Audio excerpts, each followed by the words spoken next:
네, 감사합니다. 오늘 우리 함께 살펴보실 우리의 마음에 말씀하시는 하나님의 말씀은 누가복음 12장 22절에서 34절까지의 말씀입니다. 누가복음 12장 22절에서 34절까지 말씀 한 절씩 우리 교독해서 읽도록 하겠습니다. 제가 먼저 읽겠습니다. 또 제자들에게 이르시되 그러므로 내가 너희에게 이르노니 너희 목숨을 위하여 무엇을 먹을까 몸을 위하여 무엇을 입을까 염려하지 말라. 까마귀를 생각하라. 심지도 아니하고 거두지도 아니하며 골방도 없고 창고도 없으되 하나님이 기르시나니 너희는 새보다 얼마나 더 귀하냐.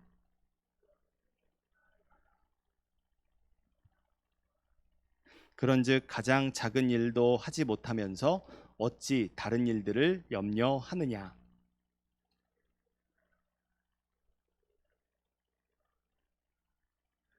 너희에게만 하노니 솔로몬의 모든 영광으로도 입은 것이 이 꽃 하나만큼 훌륭하지 못하였느니라. 오늘 있다가 내일 아궁이에 던져지는 들풀도 하나님이 이렇게 입히시거든 하물며 너희일까 보냐. 믿음이 작은 자들아, 너희는 무엇을 먹을까 무엇을 마실까 하여 구하지 말며 근심하지도 말라. 이 모든 것은 세상 백성들이 구하는 것이라. 너희 아버지께서 이런 것이 너희에게 있어야 할 것을 아시느니라. 다만 너희는 그의 나라를 구하라. 그리하면 이런 것들을 너희에게 더하시리라. 적은 무리여 무서워하지 말라. 너희 아버지께서 내 그 나라를 너희에게 주시기를 기뻐하시느니라. 파라 구제하며 낡아지지 아니하는 배낭을 만들라. 곧 하늘에 둔 바 다함이 없는 보물이니 거기는 도둑도 가까이 하는 일이 없고 좀도 먹는 일이 없느니라. 함께 읽겠습니다. 너희 보물이 있는 곳에는 너희 마음도 있으리라. 아멘. 네, 오늘 이 말씀을 이런 제목으로 함께 살펴보려고 합니다. 어떤 제목일까요? 같이 한번 읽어볼까요? 시작. 천지 차이. 네, 천지 차이. 무엇이 천지 차이? 하늘과 땅 사이에 그러한 무지막지한 차이를 만들어내는지 오늘 이 하나님의 말씀을 통해서 함께 배워보는 시간이 되기를 원하고, 땅에 거하는 자들이 아니라 이미 하늘에 거한 자들답게 살아가게 하시는 지혜로 우리를 일깨워 주시는 은혜가 함께하기를 간절히 소원합니다. 예수님을 믿고 따르는 우리들은 다른 말로 어떻게 표현하죠?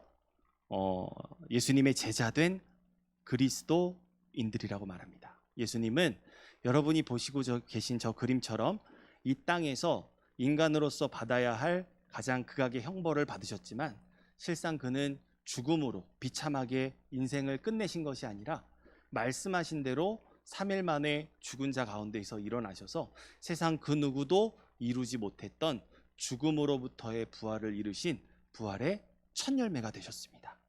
예수님을 믿음으로 따르는 그들 모두에게 성경은 약속하니 너희가 바로 부활의 나중 열매라. 예수님의 제자라. 그리스도인이라. 우리를 격려하고 있습니다. 그렇기 때문에 우리는 요 한 가지 사실을 알고 있어야 합니다. 세상에서 잘 먹고 잘 사는 거 너무나도 중요하죠. 세상에서 수준을 갖추고 사는 거 중요하죠. 하지만 우리에게 있어서 세상에서의 인생이 전부가 아니라 그 이후에 열리게 될 예수님을 따라 이르게 될 부활의 나중 열매된 자들로서의 그리스도인 된 자로서의 영원한 삶에 있어서 의미 있는 인생을 살아가는 것이 우리에게 중요하다는 것을 알 수 있죠.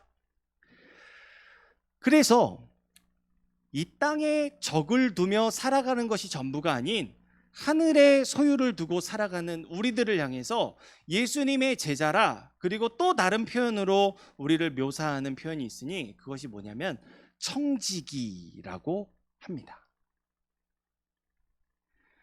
우리는 이 땅에 영원히 사는 자들이 아니고 우리의 영원한 집은 이 땅이 아니라 하늘에 있기 때문에, 네, 잠시 이 땅을 살다가 가는 우리는 하나님께서 이 땅을 살아가면서 나의 뜻이 아닌 하나님의 자녀된 그리스도인 된 사명을 하기 위해서 이 땅에서 살아가는 동안 우리에게 맡겨주신 것을 잘 관리하다가 다시 하나님의 품으로 돌아가야 할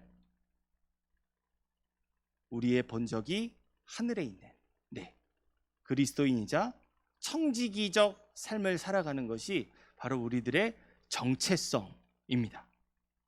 그렇기 때문에 예수님의 제자된 그리스도인에게 이 땅에서의 삶을 영위하는데 필요한 재물을 대하는 세상과는 조금 다른 자세와 마음가짐이 요구됩니다.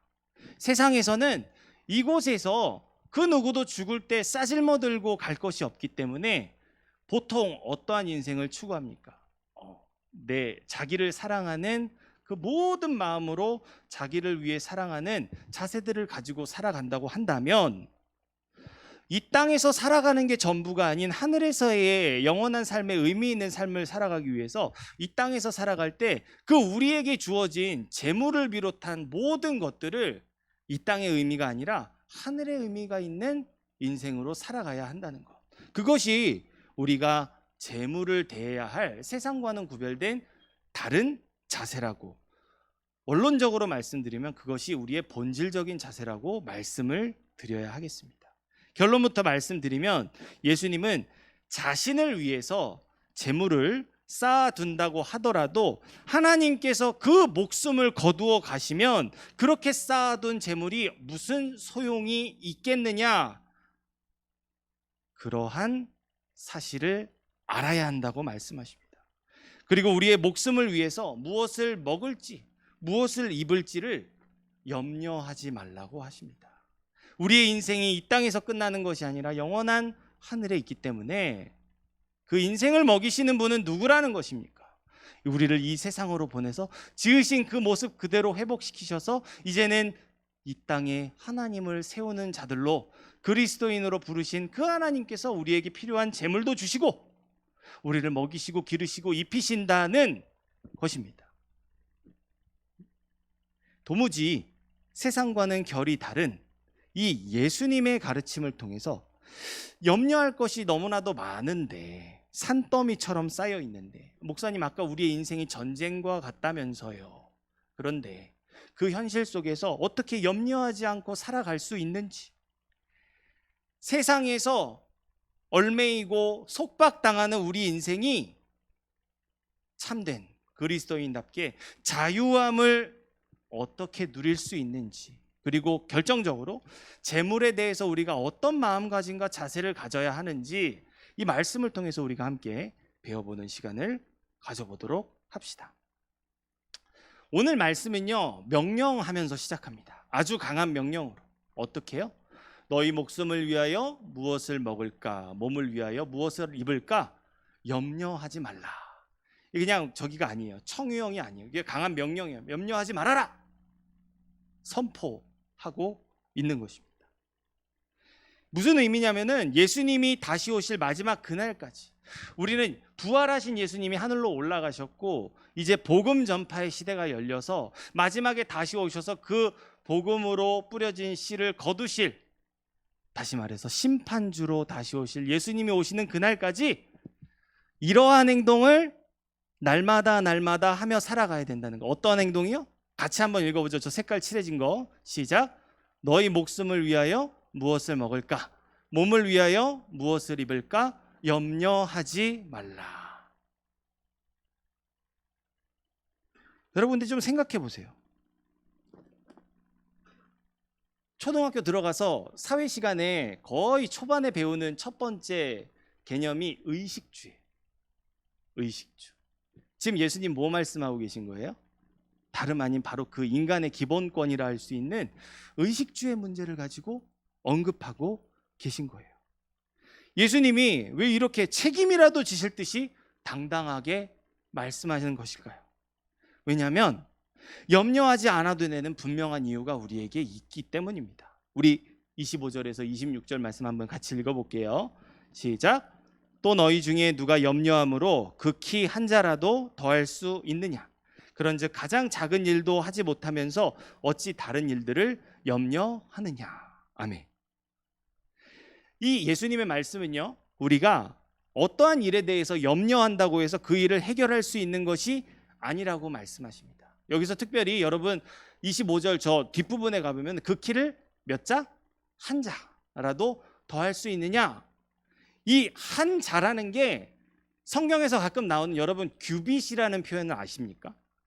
여러분 보시면은 여기 나와 있어요. 규빗이라고 돼 있는데 팔꿈치 저 끝에서 저 손가락 끝 가장 긴 말이 있죠. 저기까지가 한 규빗이에요. 성경에 뭐 몇 규빗 나오는데 저 길이만큼이 몇 개가 된다. 그거를 말하는 거거든요. 자, 수빈자매 염려를 시작하세요. 염려를 내 키가 한 자가 더 자라야 되는데 어떡하지? 뭘 먹고 뭐를 입고 어떤 운동을 하고 뭐 해야 될까? 염려한다고 하세요.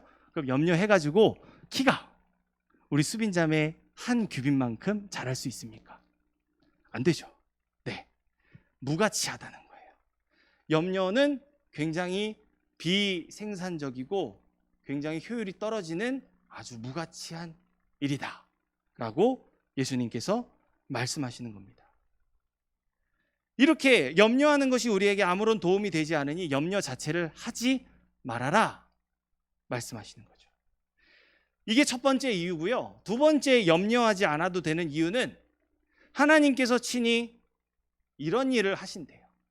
자, 들을 한번 생각해 보세요. 들판을 생각해 보시고 거기에 막 이렇게 들풀이 펴져 있어요. 근데 우리 집에 아궁이가 있네? 그러니까 아궁이를 돌리려면은 땔감이 필요하잖아요. 나무만 필요한 게 아니에요. 불쏘시개가 필요해요. 아주 잘 타는 것들. 그래서 뭐가 사용되냐면은 들에 피어 있는 아주 흔한 풀들이 대체로 그런 일에 사용이 됩니다. 이런 식으로 말이죠. 아궁이에 불 뗄 때 여러분 저 보고 계시는 널브러져 있는 저 들풀. 근데 뭐라고 말씀하시냐면 예수님은 오늘 땅에 심겨져 있는데 내일 여러분이 보시는 것처럼 저 아궁이로 던져질 들풀을 하나님께서 기르신대요.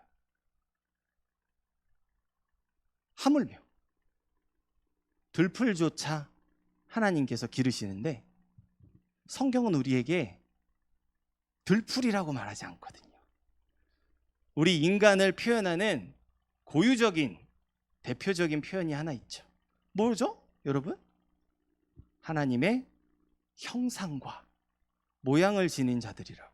형상과 모양을 따라 창조된 자들이라고 말해요. 왜 그러냐면은 하나님은 사랑이시거든요. 사랑의 일방통행은 없잖아요. 그렇죠? 사랑의 완성은 양방이 되어야 합니다. 근데 왜 인간을 하나님의 모양과 형상대로 창조하셨을까요? 사랑을 나누시기 위해서예요. 근데 하나님의 형상과 모양도 없는 들풀을 기르시는 하나님께서 하물며, 이건 최상급 표현이에요. 하물며 너희는 기르시지 못하겠느냐? 너희는 책임지시지 않으시겠느냐? 이거를 말씀하시는 것입니다. 우리 28절 말씀 한번 읽어볼게요. 시작. 오늘 있다가 내일 아궁이에 던져지는 들풀도 하나님이 이렇게 입히시거든 하물며 너희일까 보냐? 믿음이 작은 자들아. 아멘. 여러분, 기본권에 대해서 염려하는 것은 당연한 거잖아요. 네? 우크라이나 전쟁에 발발됐을 때 여러 각지의 나라에서 돕기를 했던 가장 긴급하고 필요했던 물건들이 뭡니까? 생필품들이에요. 생활을 하는데 필요한 물건들. 러시아에서 침공해가지고 뭐합니까? 마트 털어가지고 막 거기서 지원 끊기니까 그 나라에 있는 것들 빼앗아 먹고. 그러니까 기본권에 대해서 우린 굉장히 민감한 사람들이잖아요. 먹고 사는 거, 무엇을 입을까, 무엇을 먹을까 염려하는 거. 이 것들을 염려하는데 예수님께서는 하나님이 이러한 분이시다 말씀하시고 뭐라고 첨언을 하시냐면은 이렇게 말씀하세요. 이 믿음이 작은 자들아. 아니, 기본권을 걱정하는 것이 당연한 것인데 그거를 걱정하는 자들에게 이렇게 말씀하신다고요. 이 믿음이 작은 자들아. 당연한 것이, 당연히 염려해야 될 것을 믿음과 결부시키고 계신 거예요. 왜 그럴까요? 예수님께서 말씀하신 것처럼 들풀을 입히시는 하나님을 두 눈으로 너희가 똑똑히 보고 있으면서도 도대체 뭐를 걱정하고 염려하느냐는 거예요. 이 우리의 생존권을 두고 걱정하고 염려하는 것이, 여러분, 기본권에 대한 염려가 믿음의 영역이라는 것에 대해서 기억하시기 바랍니다. 왜? 그 기본의 기본을 하나님께서 책임지고 계시기 때문이죠. 그러면서 예수님은 모두가 공감할 수 있는 세 가지 예를 들어주세요. 세 가지 예를 들어주시는데 우리가 두 가지만 좀 자세하게 살펴보려고 해요. 24절에 보시면은 까마귀를 생각하라. 기본권에 대해서 하나님께서 지키신다고 말씀하시는데 그 예가 까마귀예요. 여러분, 반송에 까마귀 많이 날아다니는 거 아세요? 네. 저희도 저희 옥상에다가 사모님이 쌀푸대자루를 거기다 한번 놔놨었는데 와가지고 막 쪼아 먹더라고요. 뭐 커요. 되게 막 험상궂고 막 압도적이에요. 이 까마귀가요, 자기 먹을 것을 심고 거두나요? 이거 내가 오늘, 이거 내일 먹어야지 하고 물어다가 어디다가 저장해 놓고 막 그렇게 행동하나요? 아니면 얘가 땅이 좀 있어가지고 거기다 창고를 지어놓고 거기다가 이렇게 들여놓고, 겨우 내내 먹을 것이 많으니까 나는 이제 사냥하지 않아도 되겠다, 그런 지각이 있나요? 없죠. 그런데 까마귀는 먹을 것을 두고 염려하지 않아요. 왜냐하면 까마귀를 창조하신 하나님께서 먹이시기 때문이라고 예수님은 말씀하십니다. 여러분, 요거 뭐죠? 요게 이제 백합화예요. 백합화. 여러분, 저게 이제 이거 옷을, 쉽게 말하면은 성경적인 의미로 이 백합화는 마치 옷을 입고 있는 모양과 같다는 의식이 있어요. 이 백합화는요, 마치 옷을 입고 있는 듯한 모습을 하고 있는데, 그런데 자신의 옷을 위해서 이 백합화가 실을 만들거나 엮어서 짜거나 하는 일들을 합니까? 하지 않습니까? 하지 않아요. 이 꽃은, 이 백합화는 단지 우리가 저 수련회 때 배운 말씀처럼 누군가에 의해서 혹은 뭐 알 수 없는 어떤 과정을 통해서 씨가 땅에 뿌려졌고 거기에 심겨졌고 거기서 자라 올라온 것밖에 없습니다. 백합화가 하는 것은 아무것도 없어요. 누군가가 괴성을 지르고 있네요. 네. 바로 이 백합화를 두고 예수님께서 뭐라고 말씀하시냐면요, 구약 시대의 최고 정점에 올랐었던 한 인물이 있어요. 그게 누구냐면은 솔로몬 왕이에요. 여러분, 구약 시대에 위대한 왕을 한 명 꼽으라 그러면 많은 사람들이 다윗을 꼽는데요, 다윗은 이 솔로몬의 그 정점에 이를 영광을 준비하는 사람이었어요. 진짜 영광을 누린 사람은 자기는 진짜 아무것도 한 거 없었는데 하나님께 단지 하나님의 백성을 다스릴 지혜를 달라고 구했을 뿐인데 하나님께서 모든 것을 더하여 주셨던 솔로몬이었어요.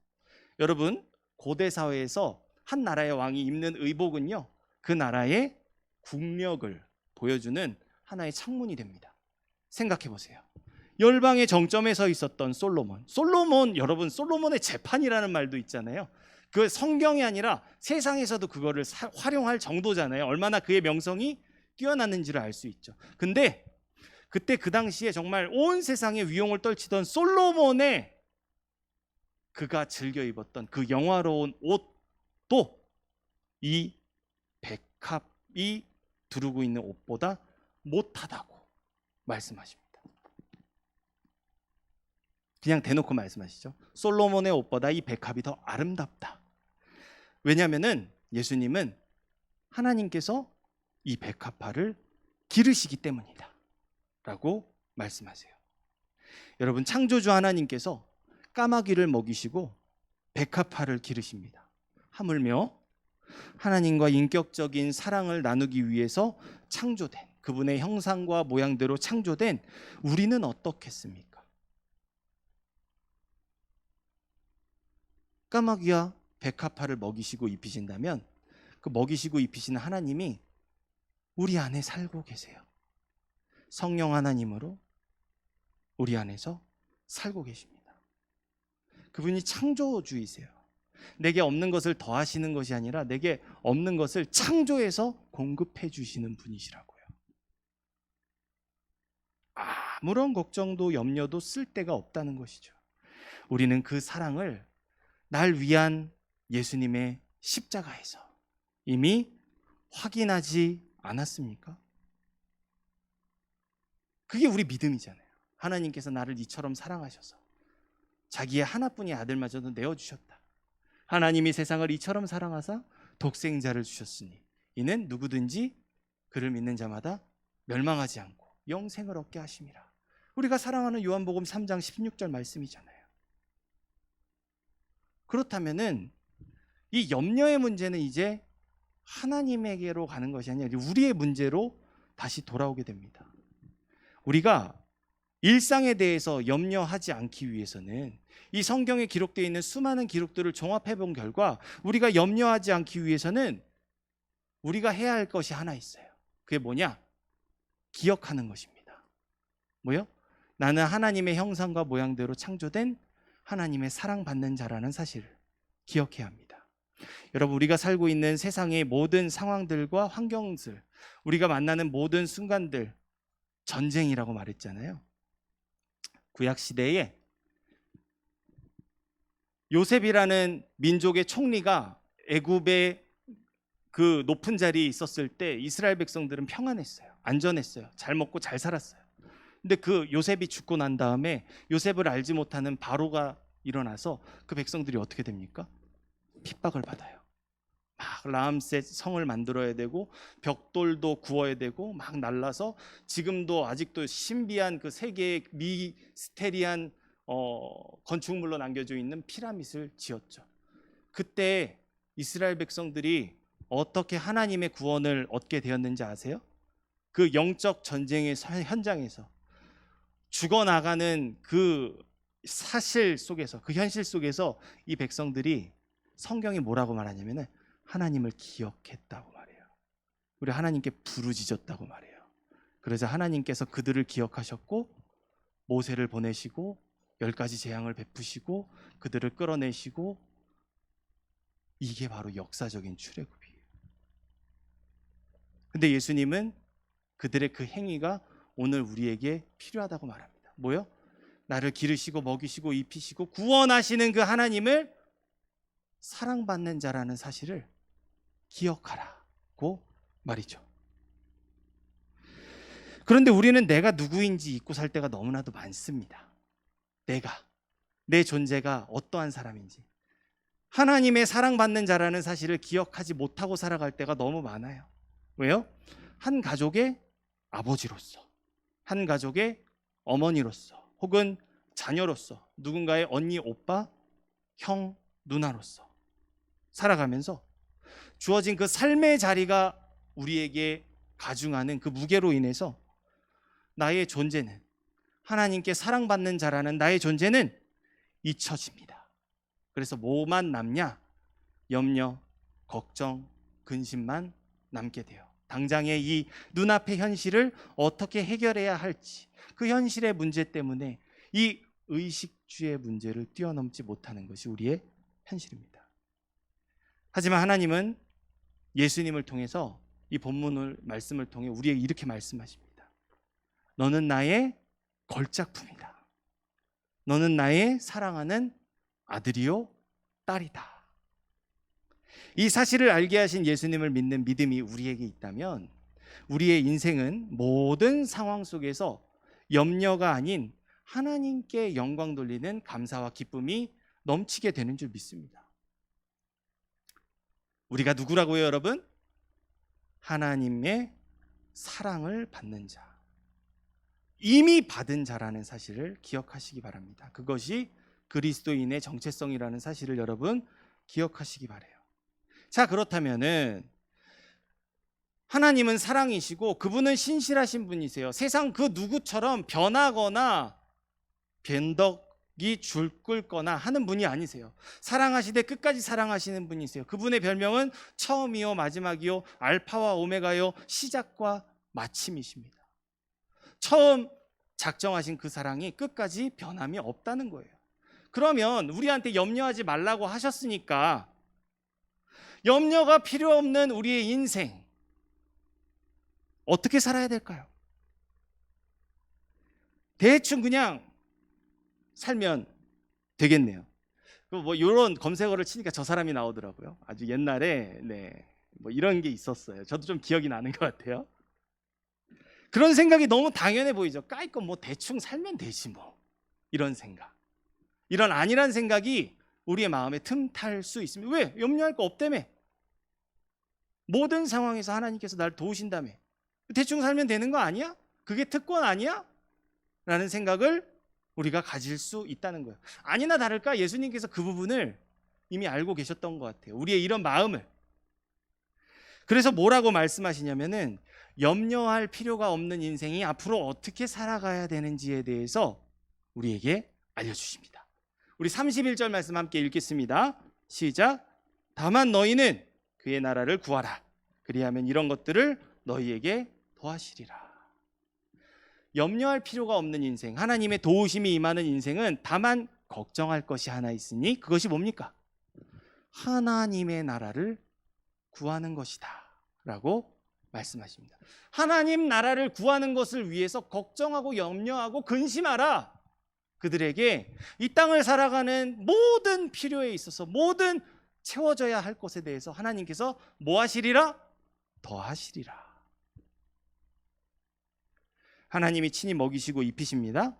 그렇다면 여러분, 일단은 필요에 대한 부분이 해결된 거잖아요. 그렇다면은 아버지 하나님의 이 은혜 안에서 누리는 자유, 내가 세상에서 무엇을 먹을까, 무엇을 입을까, 어디에서 살고 어디서 잘까 염려하는 거에서 자유롭게 된 이 자유를 통해서 어떤 인생을 살아가야 하냐면은 이 땅에서 유명한 인생, 이 땅에서 의미 있는 인생이 아니라 하늘로부터 도우시는 그 하나님의 도우심이 있는 하늘에서 의미가 있는 인생을 살아가야 한다는 거예요. 그것이 바로 하나님 나라를 구하는 것입니다. 여기서 중요한 질문이 발생하죠. 되게 추상적이잖아요. 뭐가 하나님 나라를 구하는 것입니까? 뭐가? 이것은 뭘 의미할까요? 예수님은 감사하게도 실천적인 적용에 대해서 우리에게 가르쳐 주세요. 우리 33절에서 34절 말씀 한번 읽어볼게요. 시작. 너희 소유를 팔아 구제하여 낡아지지 아니하는 배낭을 만들라. 곧 하늘에 둔 바 다함이 없는 보물이니 거기는 도둑도 가까이 하는 일이 없고 좀도 먹는 일이 없느니라. 너희 보물이 있는 곳에 너희 마음도 있느니라. 아멘. 예수님은 염려할 필요가 없는 하나님의 자녀들을 향해서 하나님의 나라를 구하라고 말씀하시고는 이에 대한 실천으로 무엇을 말씀하시죠? 많은 자들아 적은 자들은 됐고, 그런 말씀 안 하셨어요? 뭐라고 하셨어요? 너희 소유를 팔아 구제하라. 저 파란색으로 쳐져 있는 것이 저 짧은 저 빨간색으로 묘사된 저 문장과 같은 말이에요. 너희 소유를 팔아 구제하는 것이 곧 뭐라는 거예요? 그렇게 사는 삶이 바로 낡아지지 않는 배낭을 만드는 삶이래요. 그리고 그런 인생이 누구도 훔칠 수 없는, 그리고 벌레도 먹지 않는 영원한 보물을 하늘에 쌓아두는 인생이라고 말합니다. 근데 이게 어찌 쉬운 일입니까? 이 밑 빠진 독에 물 붓는 것처럼 여러분, 우리가 세상을 살아가면서 손에 움켜쥔 게 적으면 적은 대로, 많으면 많은 대로 아쉽지 않습니까? 돈 걱정하며 사는 것이 어디 소유가 적은 자들에게만 있는 일입니까? 아니에요. 돈 많은 사람들은 그 투자의 단위가 또 크더라고요. 커가지고 그거에 대한 염려가 막대하더라고요. 그래서 막 재벌들이 오히려 막 더 자살 사고 막 그런 거 더 많이 나오는 거 우리 매스컴을 통해서 보잖아요. 이 없으면 없는 대로 있으면 있는 대로 아쉬운 것이 재물의 미스터리 아닙니까? 그런데 어떻게 내게 부족함과 결핍이 있음을 알면서도 나 먹고 살기도 바쁜데, 물론 하나님께서 주신다는 것을 알지만 약속의 말씀 의지에 도움이 필요한 이웃을 섬기는 일, 이게 정말 쉬운 일일까요? 아멘 하고 바로 실천할 수 있는 일일까요? 여러분에게 이 일에 대한 무게가 없을까요? 아, 목사님 또 헌금 얘기하네. 그런 불편한 마음 여러분 없으십니까? 현실적으로 말해서 큰 도전이 아닐 수 없습니다. 이 예수님의 말씀이요. 그래서 예수님은 세상이 줄 수 없는 위로로 평안을 우리에게 주십니다. 우리 32절 말씀 한번 읽어보도록 할게요. 시작. 적은 무리여 무서워하지 말라. 너희 아버지께서 그 나라를 너희에게 주시기를 기뻐하시느니라. 아멘. 예수님께서는 아무 염려하지도 말고 하나님의 나라를 구하는 삶을 살라고 말씀하시는 그 무리들, 그 대상들을 향해서 이렇게 표현하세요. 분명히 무리들이거든요. 근데 적은 무리여라고 말씀하세요. 그 이유는 듣는 이는 많다고 하더라도 진짜 이것을 믿고 행하는 자는 적다라는 것을 말씀하시는 겁니다. 내 돈 주고 내가 사는 쉬운 길을 놔두고 내게 있는 것으로 타인을 섬기면서까지 지금 내 눈에 보이지도 않는 하나님 나라의 보물을 쌓는다는 것이 쉽지 않은 일이라고 말씀하시는 것이죠. 그것은 실로 무엇과 같으냐면은 좁고 협착해서 많은 사람들이 가지 않는 좁은 문을 통과해야만 나아갈 수 있는 십자가의 길을 향해 나아가는 믿음의 삶이고, 택함을 받은 소수의 사람들만이 실천해낼 수 있는 것이라고 말씀하십니다. 사랑하는 청년 여러분, 근데 감사하고 기뻐하시기 바랍니다. 하나님을 예배하며 그분의 음성 듣기를 힘쓰는 여러분이 바로 예수님께서 말씀하고 계시는, 그 가리키고 계시는 적은 무리들이기 때문입니다. 불의한 세상에 맞서 믿음으로 사는 것은 마치 계란으로 바위를 치는 것과 같으나 까마귀도 먹이시고 백합화도 입히시는 그 하나님이 우리의 아버지가 되시기 때문에 우리는 염려가 아닌 받은 은혜를 흘려보낼 수 있는 삶을 살 수 있는 것입니다. 우리에게 필요한 것이 무엇이라고 아까 말씀드렸죠? 내가 바로 그 하나님의 사랑받는 자라는 사실을 기억하는 것이 필요해요. 기억했으면은 뭐를 해야 되는 것입니까? 아주 작은 발걸음일지라도 그 믿음 발을 삶으로 옮겨내는 믿음의 몸부림이, 믿음의 첫 걸음마가 필요한 거예요. 라헬이가 요즘 허리가 짱짱하게 힘이 들어가고 있어요. 이렇게 앉혀놓으면은 얘가 막 여기 기울다가 막 푹푹 쓰러지긴 하는데 그래도 몇 초 버텨요. 그리고 눕혀놓으면, 아시죠 여러분? 애기들은 눕혀놓으면은 바로 센서가 작동해가지고 막 울어요. 근데 이렇게 딱 세워주면요, 다리에 막 힘을 빡 주고 막 이제 막 이렇게 설라고 노력하고 있어요. 그 어린 아이에게서도 우리가 배울 것이 있어요. 라헬이가 어떻게 그렇게 행동할 수 있을까요? 아빠가 잡고 있으니까. 엘리야 오빠가 우리 라헬이의 분유를 너무 좋아해요. 아직도 못 끊었어요. 이게 절제가 안 돼요. 라헬이가 분유를 먹고 있으면은 옆에 막 달려와요. 저 줘요? 저 줘요? 계속 그래요. 불쌍해가지고 줘요. 야, 언제 끊을 거야? 하면서 줘요. 근데 그렇게 항상 오빠가 달려오면은 라헬이가 되게 불안해요. 막 울려고 막 그래요. 근데 거기서 아빠가 딱 옆에 가면요, 웃어요. 아빠가 지켜줄 거 아니까요. 어린아이들이 천국에 가깝다는 의미를 좀 생각해 보시기 바래요. 너무 순수해요. 뭐가 순수해요? 믿음이 확실해요. 사실 믿지 않으면 살 수 없는 연약한 존재라는 사실을 알기 때문이에요. 그러니까 여러분 기뻐하시기 바랍니다. 우리는 연약할지라도 우리를 지으신 그 아버지 하나님은 우리가 믿을 만한 분이에요. 아무런 의심 없이. 여러분, 이 땅으로 우리의 손을 내려드리고 살 때가 얼마나 실망하고 낙심할 때가 많습니까? 근데 이 말씀 의지해서 우리가 하늘로 손을 올렸으면 좋겠어요. 하늘로 올려드리고 하나님을 기뻐하며 그분을 의지하는 우리의 목소리를 인생의 찬양으로 올려드릴 수 있기를 바랍니다. 손 올리라고 하니까 뭐 이렇게 하는 사람들이 있어요. 아니에요. 우리 그 부흥회 때 그 강사 목사님이 말씀하셨는데 유대인들은 이렇게 딱 끝까지 딱. 이거 반대가 뭔지 아세요, 여러분? 땅바닥에 고개까지 옆으로 해가지고 완전 바짝 들어놓는 거예요. 그거 뭔지 아세요? 포기. 납작 엎드린 오징어처럼 땅바닥에 탁 붙은 거는 포기. 하나님 마음대로 사용하세요. 마음대로 쓰세요. 갖다 쓰세요. 저는 하나님의 것입니다. 그런 고백이에요. 여러분, 나를 낮게 보고 하나님을 크게 보는 인생에 바로 이 무한한 도우심이 임한다는 사실을 기억해서 우리를 위로하고 계시잖아요. 이 적은 무리들아.